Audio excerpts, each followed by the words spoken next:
예, 수요일 묵상의 시간입니다. 꼬이고 꼬인 세상에서 하나님은 어떻게 일하시는가? 꼬이고 꼬인 세상에서 하나님은 어떻게 일하시는가? 이런 제목으로 계속 묵상하겠습니다. 어제 우리는 상황과 환경이 어떠하든 끝까지 하나님의 약속이나 명령을 따라 살아가는 그 사람들 남은 자라고 그랬는데, 그런 남은 자를 통해 일하시는 하나님의 모습을 볼 수 있었습니다. 그러니까 하나님이 주신 새 언약, 예수님께서 맺으신 새 언약, 성취하신 새 언약, 그 성령이 주인되어 이끌어가는 새 언약, 이 교회는 어떻게 이 세상에 존재하는가? 자, 이런 부분에 대해서 우리는 이 바울의 이 행적을 통해서, 사도행전의 이 역사를 통해서 잘 살펴볼 수 있어야 됩니다. 그러니까 건물이 교회가 아니라 사람이 교회다라고 한다면, 성경에서 지금 나오고 있는 사람들, 성도들의 삶의 모습을 우리가 잘 눈여겨보아야 될 텐데, 초대교회가 시작되면서 보이는 이 성도들의 모습, 제자들, 또 사도들의 모습, 또 일곱 이 집사들의 모습, 그리고 이제 바울의 이제 전도 상황 속에서 만난 사람들, 제자들, 그리고 무엇보다 이제 하나님이 부르신 그 사명을 따라 살아가는 이 사도행전의 주인공과 같은 바울의 모습들을 우리가 볼 수 있는데요.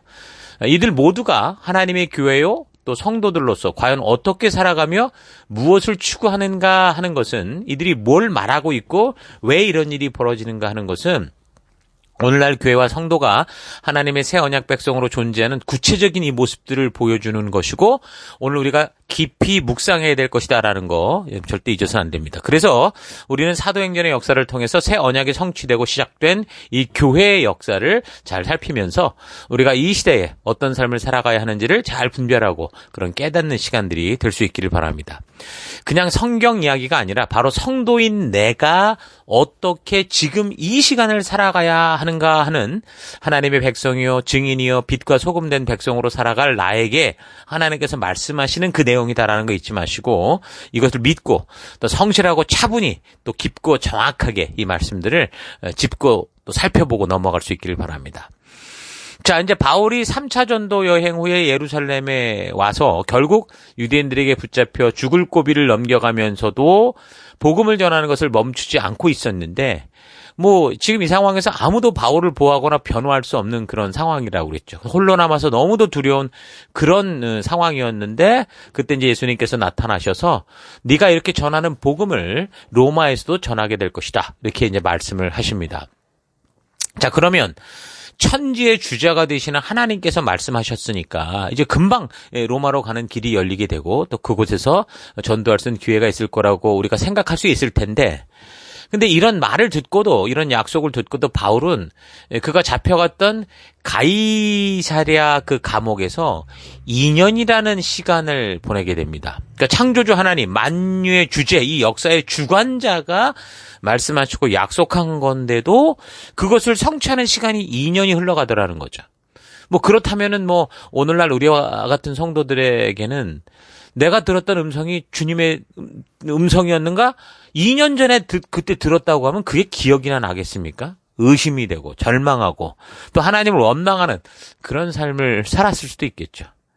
자, 그래서 우리는 이런 바울을 통한 이 역사들을 보면서 하나님께서 일하시는 방법이 어떤 것인가, 이것에 대해서 바르고 온전하게 깨달아 바르게 분별할 필요가 있는 겁니다. 하나님은 전능한 능력으로 슈퍼맨처럼 일을 행하시는 게 아니라 당신이 창조하신 시간과 공간 속에서 자유의지를 가지고 살아가는 인간들의 결국 자기 멋대로 했던 결단과 선택으로 말미암는 모든 결과들을 다 감당하시면서 이미 벌어진 그 정말 풀 수 없을 것 같은 그런 세상 속에서 끝까지 하나님을 신뢰하고 말씀대로 나아가는 그런 남은 자들을 통해 일하시는 겁니다.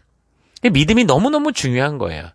그러니까 바울이 로마에서 복음을 전하여야 된다는 예수님의 이 약속이 분명히 있었음에도 불구하고 그 약속이 성취되기까지 2년 이상 그렇게 시간이 걸린 이유는, 또 그런 상황으로 보면 인간들이 꼬아놓은 그 시대의 어떤 그 역사적인 배경들 우리가 알아야 되죠. 그 당시 팔레스틴 지역, 그러니까 로마가 통치하는 그 지역의 정치적 상황, 이런 것들을 우리가 잘 볼 수 있어야 됩니다. 왜냐하면 그것이 너무 미묘하게 꼬여 있어서 그렇죠. 그 당시 팔레스타인 지역의 형편은 로마의 권력을 등에 업고 유대 지역의 왕으로 존재했던 그 헤롯 가문이 있었고, 또 하도 이제 유대인들이 뭐 반란을 일으키고 뭐 문제가 많으니까 이제 그런 헤롯 가문이 아니라 그 땅의 일부는 로마가 직접 임명한 총독들로 하여금 군림하게 하고 다스리게 해서 그래서 결국 이 사람들이 이 지역의 정치적, 사법적 모든 권한을 가지고 그 땅을 통치하고 있었고 그 치안을 지키기 위해서 로마의 군인들이 그 땅을 또 담당하고 있었죠.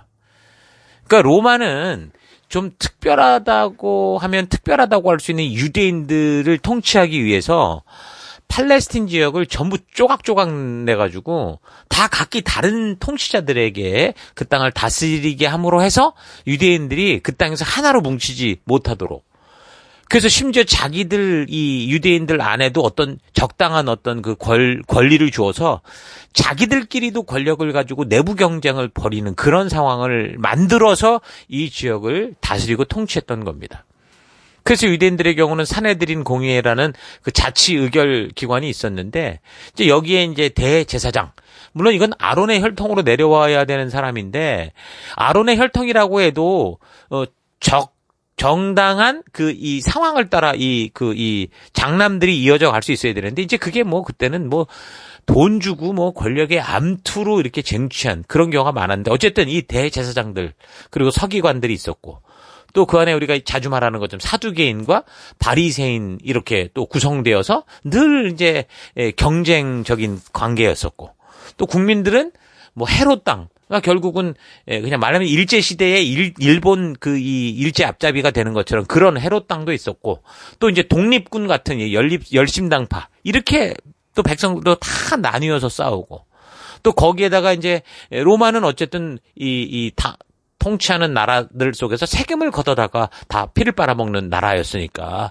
그런 로마의 세력을 등에 업은 세리들이 로마에 바쳐야 되는 세금을 거두면서 국민들이 아주 이 피와 살을 그냥 다 뜯어먹는 그런 삶을 살고 있었던 이제 그런 상황이었습니다. 그러니까 이런 복잡한 구조 속에 사람들의 이권 다툼이 난무한 유대인들에게 밉보여서 결국 바울이 잡히게 된 거죠. 그러니까 유대인들은 자기가 가진 이 기득권에 도전을 하면 그 누구든 어쨌든 뭐 죽이려고 하고 로마와 헤롯 가문은 그 땅의 토박이들인 이 유대인들의 비위를 좀 적당히 맞추면서 거기에서 자기들의 이익을 최대한 끌어내는 그런 잔머리를 굴려내는 그런 상황에서 지금 뭐 유대인이나 뭐 로마인이나 헤롯 가문이나 전부 자기들의 그 이익, 자기들의 기득권에 막 혈안이 돼 있는 그런 상황에서 바울이 지금 잡혔으니까 정말 그런 바울을 도울 그 누구도 없었죠. 뭐 그 당시 만약에 교회가 있었다, 야고보를 중심으로 한 사도들과 뭐 장로들이 있었다고 하면 거기서 그 사람들은 어디에 명함을 낼 사람들이 아니었습니다. 오히려 박해 대상이었죠. 그러니까 결국 어떻게 하는 거예요? 하나님이 그런 백성을 직접 지키시는 거예요. 그래서 그런 바울을 하나님이 직접 나서셔서 보호하시고 그가 품은 그 증인된 이 삶의 이 사명, 그가 주 예수께 받은 사명을 이루기 위한 그 마음을 가지고 그를 로마 중심부로 보내서 결국 복음을 전하는 그런 계획을 가지고 계신 거죠. 자, 마치 오늘날의 이 요지경 같은 우리가 사는 세상의 모습, 뭐 그대로가 어쩌면 그때 모습이고 지금 우리의 모습이 그 시대의 모습이와 마찬가지일 텐데 하나님은 이런 요지경의 세상 속에서 그러니까 각자가 다 자기 욕심을 따라 살아가는 이런 세상 속에서 막 기적처럼 마술과 같이 뭐 슈퍼맨과 같이 막 뭐 큰 힘으로 세상을 다 때려 부수고 뭐 이렇게 상황을 변신시켜가는 그런 게 아니라 이렇게 참 불공평해 보이는 이 세상의 이 모습 이대로 또 이렇게 흘러가는 시간 속에서 하나님의 약속을 믿고 증인된 존재로 끝까지 순종하려는 사람들을 통해서 묵묵히 당신의 약속을 지켜가는 겁니다. 자, 그러니까 우리 성도들이 이 시대를 살아가며 우리가 어떻게 하나님의 그 뜻을 따라 묵묵히 서갈 것인가. 이 꼬이고 꼬인 세상 속에서도 믿음을 잃지 않고 바울처럼 굳건히 서가는 그런 삶이 너무너무 중요한 거죠.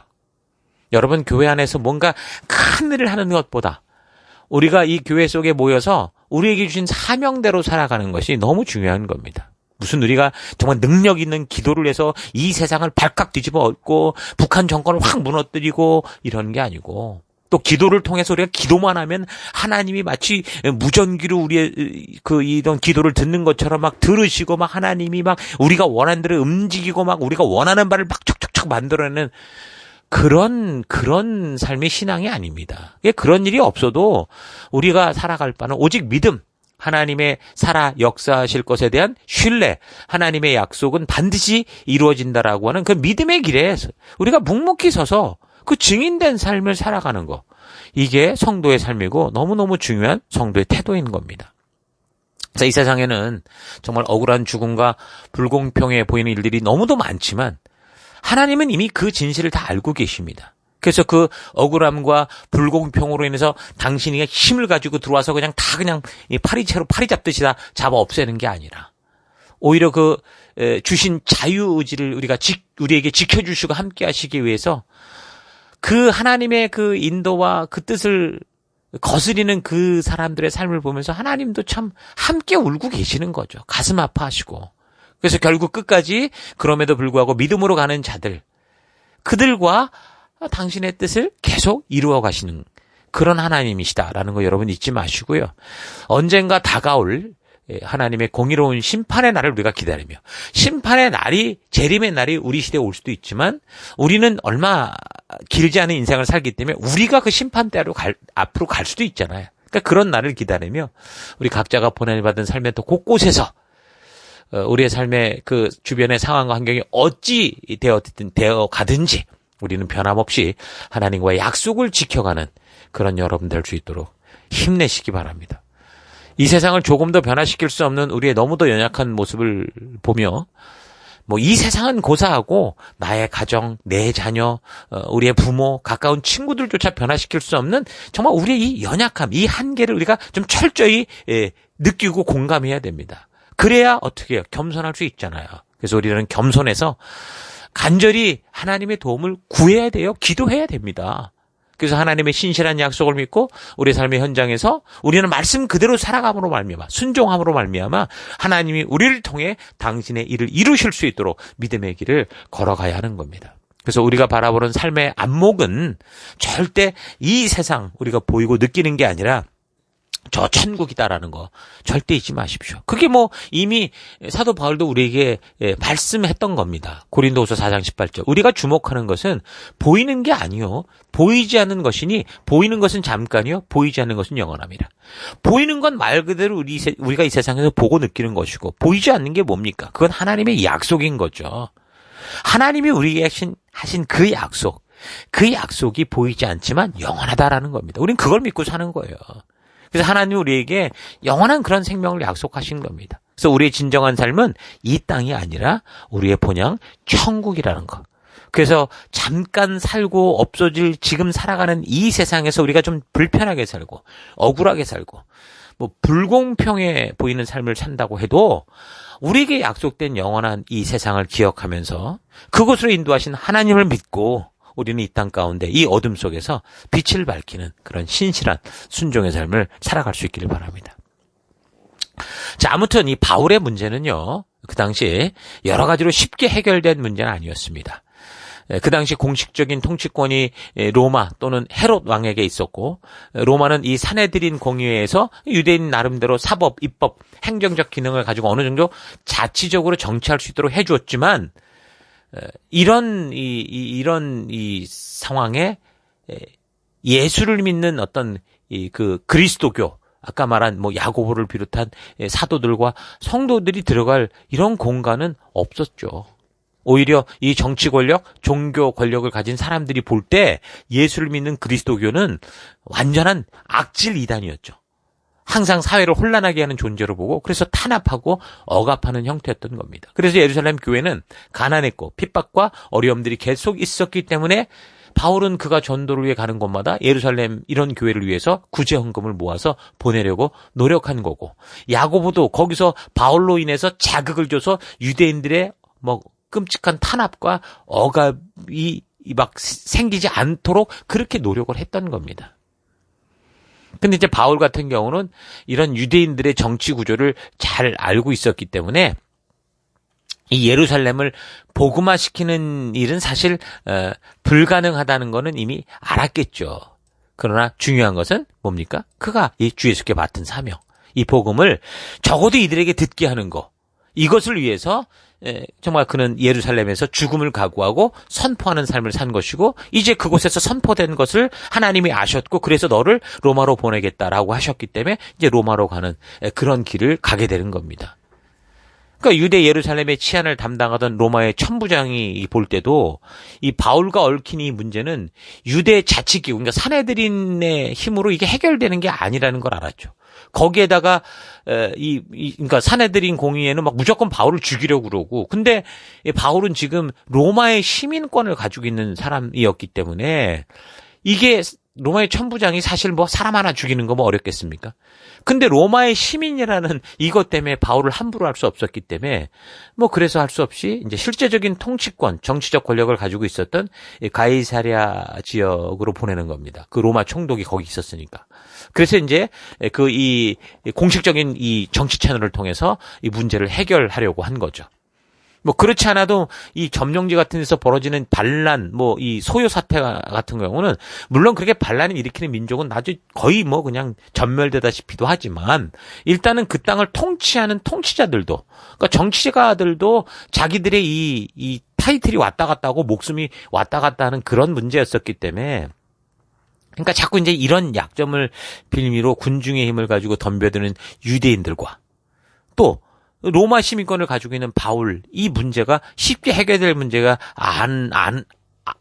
될 문제가 아니었기 때문에, 그래서 이제 그 당시 유대 관할 총독이었던 벨릭스 총독에게 가게 된 겁니다.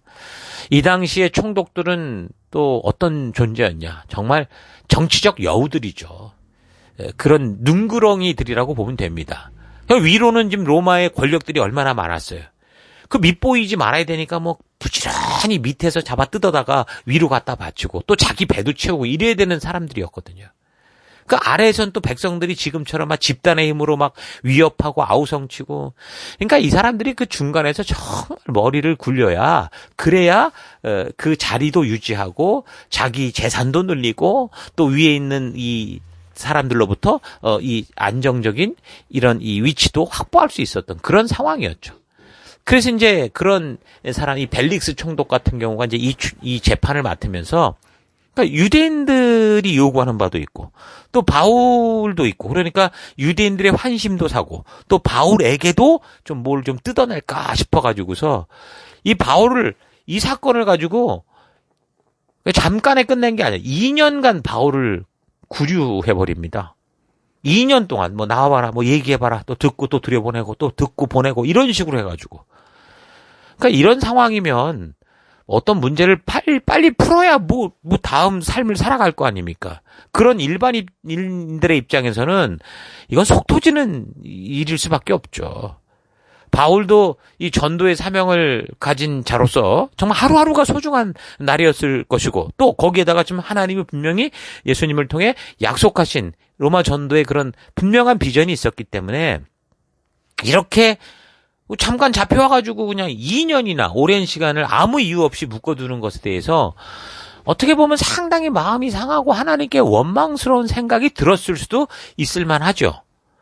그러나 바울은 이렇게 억울하게 잡혀있는 상황이 2년이 다 지나가고 있었어도 끝까지 자기의 사명 부르심을 잊지 않았습니다. 그래서 그가 처한 그 환경, 그 상황 속에서 계속해서 증인으로서의 삶을 계속 살고 있었던 겁니다.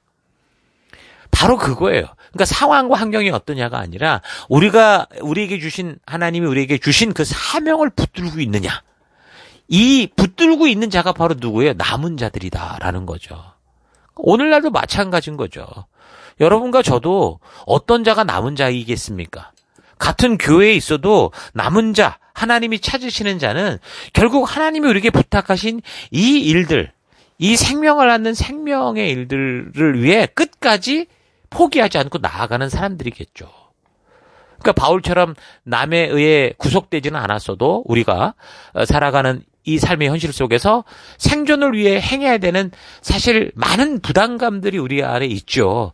그러니까 지금 사실 내가 하나님의 자녀고 뭐고 지금 먹고 살기 죽겠다 이런 경우가 너무나 많은데, 그러나 우리가 하나님의 백성답게 살아가는 일들에 집중하지 못하게 하는 이 상황과 환경 속에서 과연 우리는 어떻게 살아야 되는가라는 모습이 바로 여기 이 바울의 감옥에 갇힌 모습이다라는 거죠. 그래서 우리에게 주신 생명을 낳는 생명을 세우는 성도의 본질적인 삶에 집중하지 못하고 본의 아니게 많은 핑계와 변명을 계속 늘어놓으며 살아가는 그런 경우가 있는데, 오늘 바울이 이 옥에 갇혀서 2년이나 있으면서도 주신 사명을 잊지 않고 이 처해진 상황과 환경 속에서 믿음으로 살아가는 이런 모습을 우리가 잘 되돌아보면서 지금 우리 삶에 벌어진 상황과 환경, 이런 것을 우리가 탓하지 말고 우리의 상황과 환경이 이랬기 때문에 하나님께서 이런 상황과 환경 속에서 우리로 하여금 증인으로 살라고 우리를 보내셨다. 이 어두우니까 보냈다라는 사실을 기억하면서 끝까지 우리에게 주신 이 생명을 낳는 생명을 세우는 이 사명을 감당해가는 정말 남은 자로서의 삶을 살아가는 저와 여러분이 됐으면 좋겠습니다. 자, 그래서 이제 벨리스 총독은 결국 그런 식으로 여기저기 돈 뜯어 먹으려고 그러다가 자신의 남은 임기 기간 2년 동안 바울을 감금한 채 그렇게 지나다가 떠나게 됐고, 그 후에 이제 그 후임으로 베스도라는 사람이 총독 자리를 이어받습니다. 그때 이제 유대인들은 이 베스도의 그 임기 초기, 그러니까 다시 말해서 정세를 잘 파악하지 못할 때를 이용해서 바울을 또 죽이려는 수작을 부리죠. 그러니까 항상 유대인들은 이런 시기, 하도 머리가 좋아요. 이런 시기를 활용해서 자기들이 원하는 이 요구사항을 이 정치가들에게, 통치자로 오는데 그들에게 자기들의 요구를 수용하게 하는 그런 식으로 해서 자기들의 정적을 죽이는 그런 일들을 했죠. 고린도에서도 보면은 아가야 지역의 총독으로 임명됐던 갈리오라는 사람이 처음 부임할 때 그런 시기를 통해서 그때도 바울을 제거하려고 했는데, 이 갈리오 총독이 아주 똑똑했었죠. 이런 유대인들의 특성을 잘 알았기 때문에 그걸 거절함으로 말미암아 실패했었고, 예루살렘에서는 본디오 빌라도가 부임 시절 이런 집단 압력을 통해서 결국 예수님을 십자가에 못 박는 일을 하게 된 겁니다. 유대인들은 항상 이런 식으로, 특히 이제 어떤 지역에 새로 부임하는 관리들이 있을 때 자신들이 그 관리의 통치에 잘 협조하고 좋은 협력자가 되겠다라는 그런 조건으로 아마 뇌물도 바치고 아무튼 그 이빠른 소리를 했겠죠. 그러면서 자신들의 요구를 은근히 드러내서 자신들의 정적을 제거하고 자기들이 원하는 것들을 이렇게 충족받으려고 그렇게 한 겁니다. 그런 이야기가 25장의 이야기예요. 자, 그렇게 무려 2년이라는 시간이 흘렀어도 그것도 감옥에 갇혀있는 바울을 지금 이 사람들이 베스도라는 총독이 오니까 또 죽이려고 하는 거예요. 그러니까 이런 걸 좀 유추해보면 어떤 겁니까? 사람이 어떤 일이 있다가 2년이 지나가면 다 잊어먹기 마련 아닙니까? 근데도 죽여야 된다라는 이 혈기가 있는 걸 볼 때 바울은 그 가이사랴 감옥에 갇혀 있었어도 바울의 영향력은 계속해서 멈추지 않고 예루살렘과 이 온 지역에 어떤 그 영향력을 미쳤다라는 걸 알 수 있습니다. 그 감옥에 갇힌 것으로 바울이 하나님을 원망하고 불만을 토로하고 그렇게 산 게 아니라는 건 분명해지죠. 그 감옥 속에서도 여전히 증인으로서의 삶을 살아가면서 그 지역 속에 영향력을 미치는 삶을 살았다라는 걸 알 수 있습니다. 2년이라는 시간이 지나도 여전히 유대 관리들이 혈기가 왕성해서 바울을 죽이고자 할 정도로 제대로 복음의 영향력을 발휘하고 있었다라는 걸 우리가 볼 수 있는 겁니다. 전 여러분들도 바울과 같이 각자 처한 여러분의 삶의 현장에서 이런 영향력 있는 인생을 살아갈 수 있기를 축원합니다. 우리 어떤 자리에 있으나 없으나 사람들에게 거룩한 영향력을 미칠 수 있었던 그런 바울과 같은 그런 신뢰받는 그런 삶을 살아가길 바랍니다. 어찌됐든 유대인들이 그래서 예루살렘으로 이제 처음 부임해서 올라온 이 베스도 총독에게 바울을 고발하면서 바울을 이 가이사랴 말고 좀 예루살렘으로 좀 불려 올라와서 여기서 좀 이렇게 좀 이 재판을 좀 받게 해달라. 그런 식으로 간청을 했습니다. 그 이유는 뭐였냐면 바울이 그 가이사랴에서 예루살렘으로 올라오는 그 길에 매복해 있다가 바울을 확 죽여버리려고. 그러니까 암살할 의도가 있었기 때문이죠. 그러니까 또다시 아주 바울에게 위험한 시기가 또 다가온 겁니다. 근데 이제 베스도 총독은 사람을 보내서 뭐 바울을 호송해 오려고 하면 여러 가지 번잡스럽고 또 로마 시민으로 이 가이사 법정에 구류되어 있는 이런 로마 시민을 예루살렘 뭐 산에 들인 그 한 민족의 어떤 그런 이 재판장에 데리고 와서 재판을 한다는 것도 바람직하지 못하다 그렇게 판단을 했던 것 같아요. 그래서 결국 이 베스도의 신중한 판단으로 바울은 다행히 이 가이사라에서 예루살렘으로 가지 않고 그냥 가이사라에 있는 이 법정에 다시 설 수 있었고, 그로 인해서 다시 한번 죽음의 길을 넘기게 되는 거죠. 그래서 결국 가이사라에서 이제 법정이 열렸는데 여전히 바울을 죽여야 되는 어떤 죄도 증거를 대지 못하는 거예요. 이 종교적인 믿음, 예수가 살아났다는 거를 믿는데 그것 때문에 죽여야 된다는 게 그냥 이게 상식이 있는 사람들이 볼 때 말도 안 되는 거예요. 이 사람이 하늘을 하늘이라고 믿는다고 그럼 죽여버리자 이런 거하고 똑같은 거니까. 그러니 어떻게 죄를 발견할 수가 없는 거죠. 자, 그런데 이 정치가들은 항상 불려와 같은 사람들이라고 그랬었죠. 그러니까 이 베스토가 이 정치적인 이유로 유대인들의 환심을 사려고 바울에게 은근히 얘기를 하는 겁니다. 자기가 억지로 할 수는 없어요, 법적으로. 그러니까 바울 스스로가 그렇게 한다고 하면 가능하니까 야, 너 예루살렘에 가서 좀 재판을 받는 게 어떻겠냐, 그렇게 얘기를 하니까 바울이 다 알죠. 그러니까 바울은 나는 로마 시민으로서 오히려 가이사의 재판대 앞에 서겠다. 그래 가지고서 결국은 로마의 재판정으로 가겠다라는 그런 의사를 밝힘으로 해서 결국은 어떻게 되는 겁니까? 그래서 이제 로마행이 결정되게 되는 거예요. 아무튼 이 정치가들은 뭐 유대인들에게나 바울에게나 뭔가 이익이 되고 뭐 뜯어낼 만한 것인 거 뽑아내려고 잔머리에 잔머리를 막 굴렸던 겁니다. 그런데 그런 잔머리를 통해서 하나님은 결국 이 바울을 어디로 보내는 거? 로마로 가게 하는 거죠. 그러니까 이런 인간들의 욕심에 가득 찬 행동들 속에서 아까처럼 꼬이고 꼬인 그런 삶의 그런 현실 속에서도 하나님은 하나님의 그 뜻을 이루는 그 타이밍을 따라 그렇게 바울을 로마로 보내게 되는 겁니다. 그러니까 벌써 바울은 잡힌 후에 지금 보면은 여러 번 이 법정에 서게 됐었죠.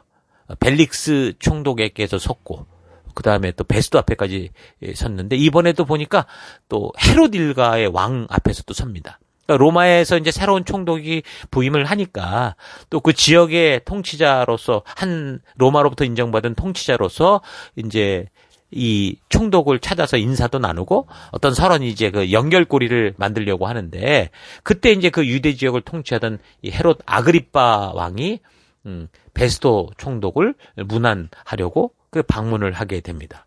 그래서 이제 며칠 머무르는 동안 베스도 총독이 아그리빠 왕에게 바울의 얘기를 한 거예요.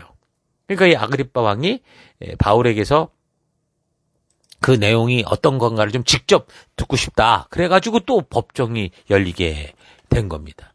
직접 듣고 싶다고 해서. 그게 이제 사도행전 25장 끝부분, 그리고 26장의 이야기죠. 그러니까 이제 바울은 벨릭스 총독 앞에 섰죠. 또 그 뒤를 이은 베스도를 또 중심으로 섰죠. 또 지금 헤롯 아그리빠 왕의 이 재판 때까지 결국은 서게 된 거예요. 그런데 저들은 바울의 잘못을 발견할 수 없었어요.